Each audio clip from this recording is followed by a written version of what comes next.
Who could have known that dating girls in a gacha game could get so complex? In today's video, we'll share with you top 5 tips we found the most valuable for any new player in Date A Live Spirit Pledge. Starting with the first one on the list, get every spirit's favor to 100 in date mode. The first thing you should do is increase every spirit's favor to 100. You can do so by going with them on daily dates or gifting them food and items. By increasing their favor to 100, you will be able to redeem their first award, which gives 100 diamonds and some high quality food, which can be used to further increase their favor. Each day, you can go on to 3 dates with any of the spirits, which are daily dates. You can also further increase the date amount by using date vouchers, which can be done up to 2 times. Daily dates let you unlock different endings, and for the most part, they don't have any effect on your progress in the game, but you do get awarded favor and mood points for the spirit you go on a daily date with. The last part of dating scene consists of you working different jobs. These jobs serve 2 purposes: to gain materials for creating food and handcrafted items, and for increasing your skills such as carefulness or dexterity, which allow you to craft even higher tier items. For example, working in the flower shop and selecting the 1-hour job of untangling threads will increase your carefulness by 1 point after completing it. In short, work the jobs to gain materials and use them to craft more gifts so you can increase your spirit's favor and then redeem rewards, and always make sure to use all of your 3 daily dates. Moving on to our second tip,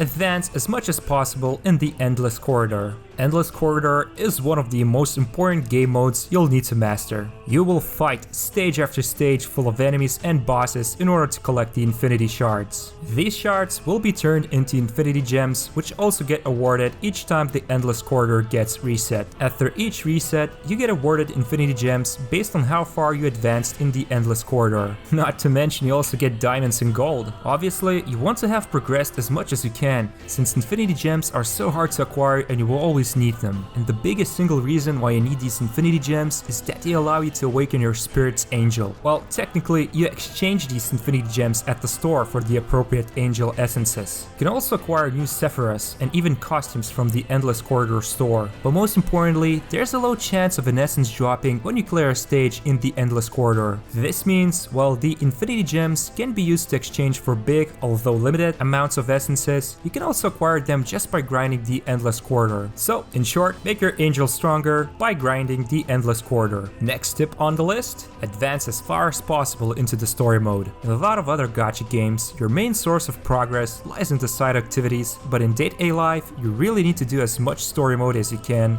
since it gives you a lot more powerful rewards. More importantly, each point of energy spent gets converted to experience points, which increases your account level. And boy oh boy, there's a lot of gatekeeping in story mode where you end up stuck not because the stages are unbeatable, but because your account level is just too low. If you run out of energy, you can get some more from daily rewards and also from the daily love bento. But for the most part, you will need to spend some diamonds in order to refill your energy. The first time it will cost 25 diamonds for 60 energy, and afterwards it will cost 50 diamonds each time. In short, the higher your account level, the more new features and daily activities you will unlock, and thus you will be able to progress even faster. Moving on, our next tip would be for you to farm shards in harder story modes as soon as possible. Aside from summoning in the gacha system, you want to obtain as many spirit shards as possible from story mode. Shards basically help increase your spirit's rank, which in turn makes it more powerful and gives more skill points, which are used to strengthen your spirit's skills. Every single story volume has 3 difficulty levels: normal, hard, and hell mode. While you're working your way towards clearing all story modes through the normal mode, at some point you will also unlock each of the hard and hell modes individually. For example, Volume 2 Yoshino's hell mode gets unlocked after clearing Yoshino's hard mode, and Volume 1 Toka's 6th hell mode stage. It's important you keep an eye out when you unlock these new modes, because they're your #1 source of acquiring new spirit shards. You can tell which spirit shards you can acquire from the volume itself just by looking at which spirit is featured on the volume. What this also means is that the first volume hard and hell modes are the easiest to farm the shards from. We recommend for you to farm Yoshino's shards in Volume 2. She is an excellent spirit that specializes in freezing her enemies and can even deal decent damage.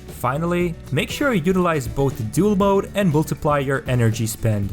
Dual mode can be activated by using dual cards. You will increase your chance of getting more rewards since you can only do each stage 3 times per day. And by pressing on the special onigiri button next to the prepare button, you can choose to spend twice or 3 times the amount of the required energy to clear the stage and collect multiple rewards at once. In other words, you will only need to do the stage once and maximize your potential of earning the most spirit shards. And moving on to the last, but probably the most important tip in this video, make sure you plan ahead who will be your core team. So there's quite a few moving parts when it comes to increasing your spirit's power, which is called BP in the game, but the first thing you should focus on is by deciding which 3 spirits you will mainly use in all of your fights. It's especially important to have 3 equally powerful spirits because of how important it will be for you to progress through the endless corridor. Each spirit is unique and comes with its own pros and cons. And sometimes you need to work with the best of the worst, and if you didn't summon any S rarity spirits, you can instead focus on making spirits like Yoshino stronger, since it's quite easy to farm her shards from story mode and you unlock her just by playing the game. Some spirits will get unlocked later in the story mode, and if you don't want to invest everything you have in the current spirits,